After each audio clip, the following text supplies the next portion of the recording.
Hello, and thank you for tuning in to this video. I'm guessing if you clicked on it to watch, then you've probably typed in Tarlov Cyst in the search field, or you're just a dear friend of mine who's curious and watching this video. But I will be talking through my journey and my experience with Tarlov Cyst Disease. I am not a medical professional. I am not a doctor. I am just somebody who is sharing my journey to hopefully maybe help somebody else that maybe have seen these words on an MRI reading or some sort of imaging, and you're just trying to figure it all out, because that's kind of where I'm at too. And I find that talking about it helps me. So if I can help myself but also help somebody else, then mission accomplished. I'm going to get right to it. I will be doing a lot of talking. There's probably not much other than me talking, so I apologize it's not super entertaining. Most of my videos, which I don't have a ton, mind you, but most of them are just usually something fun, like using a new hair tool or some sort of skincare, or an adventure that my husband and I go on. This is a little bit different. I'm sharing my story in hopes to help somebody else, or provide some validation for somebody that's struggling with this disease. Mine started about a year ago. It very well could have been longer than that, but my pain started a year ago, actually, this time frame. So last summer, it's summertime, I started feeling a lot of pain in my hip. It started in my hip, it went around to my front of my pelvis area, and it also went into my low back. Kind of almost like maybe I was thinking it was my sciatic nerve causing these issues. So like I said, it started in my hip. So I was really feeling like maybe I did something to my hip. I thought, well, maybe it was my sciatic kind of going haywire, or because it was also going into my pelvic area, I didn't know if maybe it was intestinal, maybe it was abdominal or female related. So these are all things, as I was starting to kind of feel this pain, I called my family doctor. She actually advised me, maybe if it was that bad of pain that I was experiencing, to go to the emergency room. I ended up in the emergency room. They did a hip x-ray and found nothing. It didn't feel like bone pain. It was a really bad nagging ache, not debilitating, but enough to say something's not right. This feels weird. I need to get it looked at. X-ray showed nothing. I ended up at an orthopedic doctor. Luckily I have a dear friend whose husband is an orthopedic doctor, got me right away. And he reviewed my X-ray. He looked at me. He was concerned maybe it was more abdominal or female related, but wanted me to try some physical therapy. I did physical therapy for about a month and a half. Loved my therapist. I took some great exercises home with me, and just wasn't really helping, and I was spending a lot of money. So I stopped my physical therapy, and I was doing some exercises at home. Went back to my family doctor, explained what was going on. We tried some medications. I'm not a real great person at taking medication. I'm just going to say that. Sometimes the side effects make me not want to take it, and I just don't like being on a ton of meds. So from there, I continued on. Again, the pain was there. Sometimes it would flare up and be worse than others. I know when I was driving in a car for a long distance, which my husband and I love doing, because we, go antiquing, and we'll just get in the car on the weekends and drive places. And that was kind of becoming a little bit more difficult, just because my hip was hurting, and I was finding myself reclining more in the passenger seat. And when I was walking, I could walk just fine. I could put pressure on it, no problems there. But it was just becoming more annoying and more, relevant. So I ended up at the end of, what is this, fall time now. I started experiencing some bowel issues. I started tracking my food. I downloaded an app, and I was thinking, well, maybe it was something I was eating or drinking, or I don't know. So I started tracking that with an app, and then I started having some female issues, and my issues was just kind of irregular bowel, wasn't consistent. Sometimes it would be constipation, sometimes it would be the opposite. And then I started having some female issues too, where I was having discharge in between my periods. And just again, that pain was really seeming to be in that front pelvis area everything's on my left side. Didn't feel any problems on my right side. Everything is on my left. So I ended up going to my gynecologist, and they did an ultrasound. They ended up wanting to do a little bit more investigation. So I had to have a small procedure. I was under general anesthesia. They kind of scoped around in my uterus a little bit more. And conclusion was, it's not female related. Okay.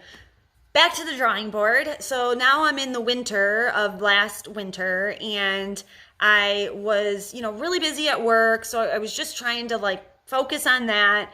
The pain was, again, flaring up, not necessarily bad all the time. It was just more nagging and this ache that was there, but not debilitating by any means. So I, continued on. I went back to my family doctor in February, and, we talked about all of this pain again. And she said, let's order an MRI. I want to do one of your hip and one of your pelvis. Naturally, insurance did not want to cooperate with that. So I wasn't able to get the MRIs done and just continued on with my time. Fast forward to June of this summer, so just a couple of months ago, the pain really, really hit me hard, and it was hard, and to the point where I was at work and I just had to go home, and I was driving home, and the pain was so bad. I thought, oh my gosh, please don't. I don't want to throw up in the car, and I was afraid that my leg wouldn't work, or that I wouldn't be able to press the brake, or I was just, please get me home. Please get me home. I got home. I called my family doctor. And, while I was waiting to maybe get in to see her, I asked the nurse, can we re-look at these MRIs? I really think that's what I need to get done. To which she discovered that I actually had gotten approved for one MRI, but that was never vocalized to me. And I was called before I was scheduled for the MRIs in the fall or in the winter, and just told that they, weren't approved and that they were canceling my appointment. Well, lo and behold, the hip was approved and not the pelvis. So she said, it's good. Call and get in. I'll wait to get you scheduled until we can, look at the results from that.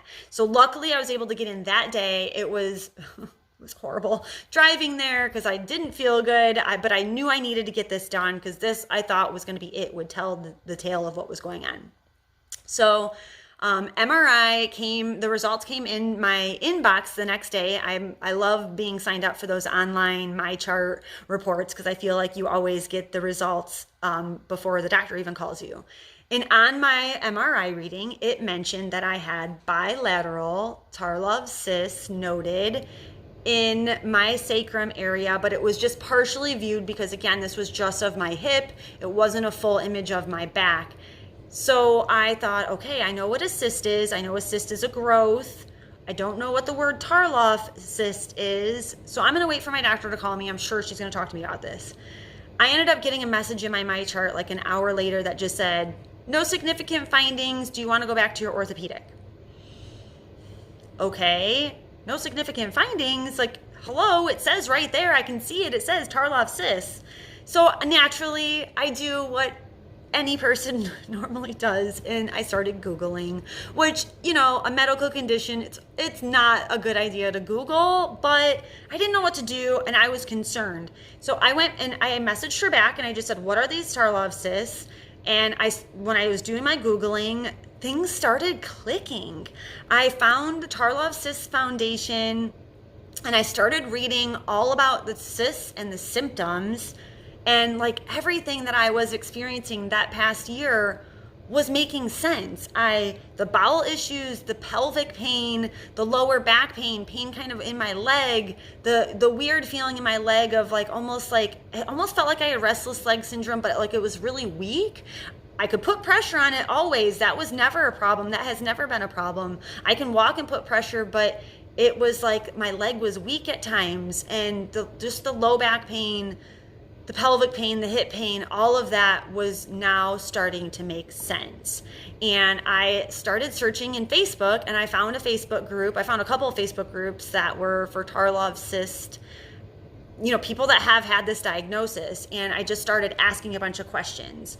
Well, that next day, after all of this kind of came to fruition, I ended up in such bad, debilitating pain that I had to go to the emergency room. I went to the emergency room. I was like late night now at that point. It was like midnight when I finally decided I had to go. The only thing that was helping me at that point was taking a hot bath. That was helping me a little bit.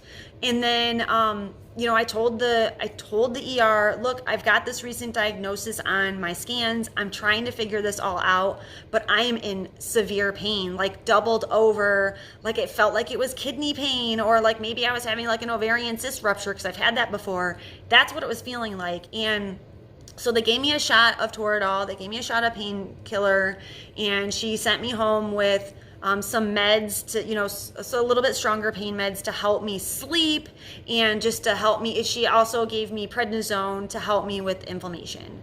The shot helped me immensely. The next day, I was feeling really good. I'm like, okay, this flare up must have just came on from nowhere, and it's over. Great. It lasted for like 2 days. This is great. So I ended up that Sunday waking up, and it was all back. That shot had worn off. I ended up back in the emergency room because the pain was so debilitating. I just was beside myself. Nothing was helping. They gave me another shot of Toradol at that point and gave me some stronger pain medication.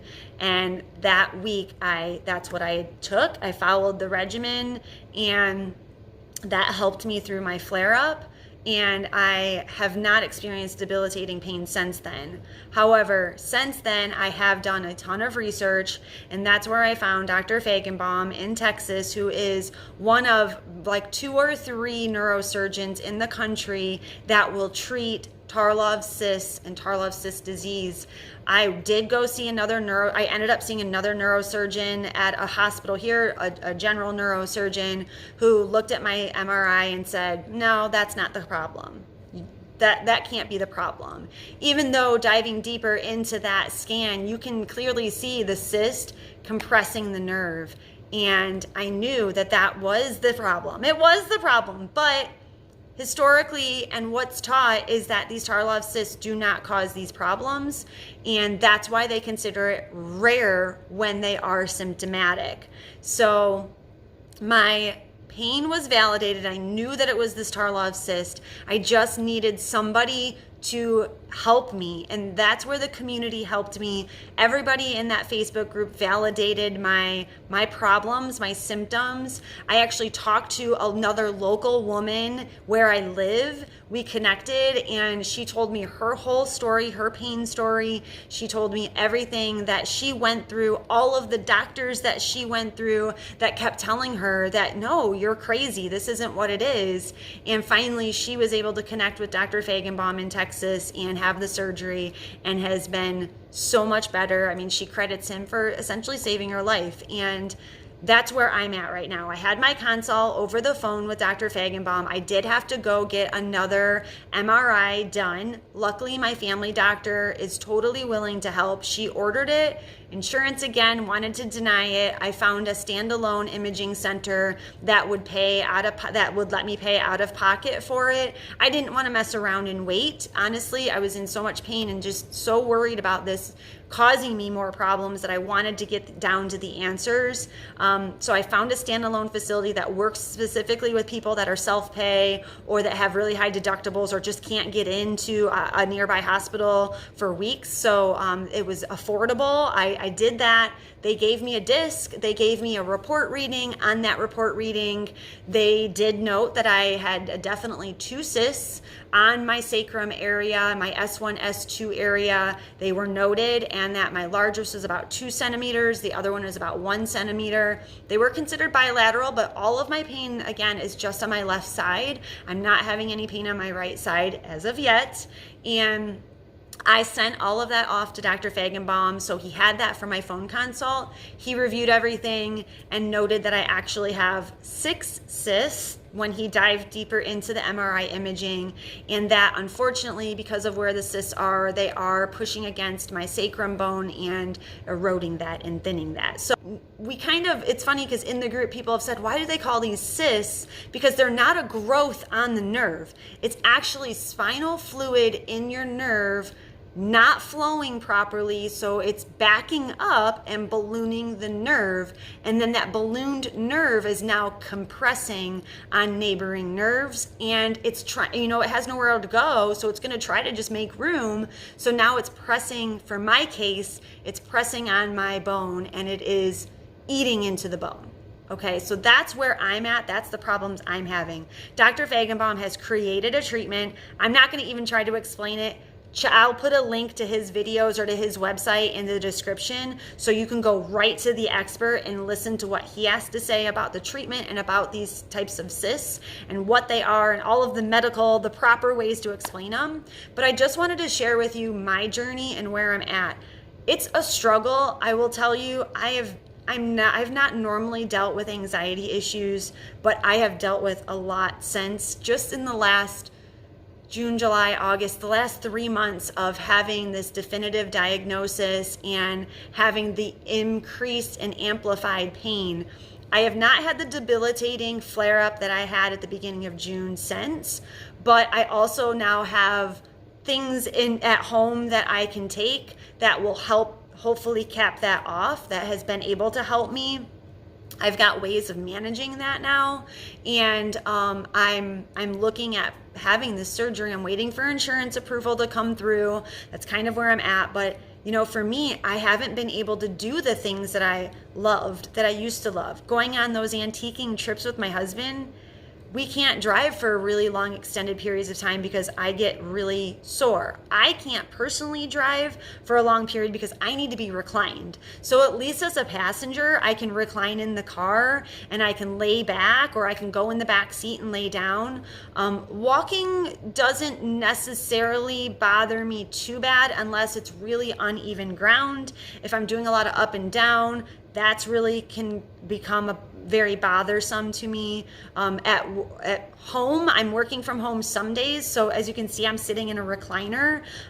Even right now, I've just been sitting more upright. I'm starting to really feel it. I normally sit in my recliner and work just because having that little bit of pressure off of my tailbone helps. But I want you to know that you're not alone. If you receive that diagnosis, don't give up. There are doctors out there that want to help you. There are people out there that want to help you, that are feeling and going through the same things that you're going through. I'm one of them.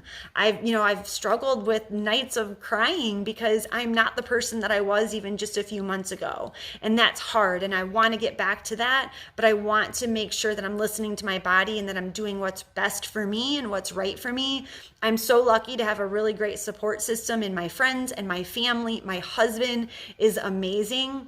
If you don't have that immediate support system, reach out to these communities online because we're here for you. And I just want you to know that if you see those words, Tarlov cyst, and you are experiencing pain and people are telling you you shouldn't be and that you're crazy, I'm here to tell you that you're not. There's thousands of us that are out there that have this diagnosis. And there are, even Dr. Feigenbaum has treated, I think, over 3,000 people with his treatment, with his surgery. So know that you're validated. I just wanted to share a little bit about my journey. I will continue to post updates as I continue along. This helps me out. A good friend of mine suggested that I do some journaling. I'm not the best at that, but I'm really good at talking and doing some video work. So I thought this is kind of my form of journaling. I will try to keep updated, but I just wanted you to know where I was at with this rare disease diagnosis that nobody ever wants or expects, but here it is. And if I can help somebody out by just validating your feelings, then I'm winning there. So thank you for tuning in. Again, if you Googled Tarlov cyst and this came up, I hope that this helped you a little bit. If you're just a friend of mine, then I wanted you to know kind of what I've been going through, and I appreciate all of your check-ins and your follow-ups and just making sure that I'm okay and your patience with me. I never like to disappoint anybody, but I feel like that's all I've been doing lately, including myself included. But, it is what it is. That's the best I can say. I'm just trying to figure it all out, and be pain-free as best as I can. So thank you for tuning in to my journey with Tarlov Cyst Disease.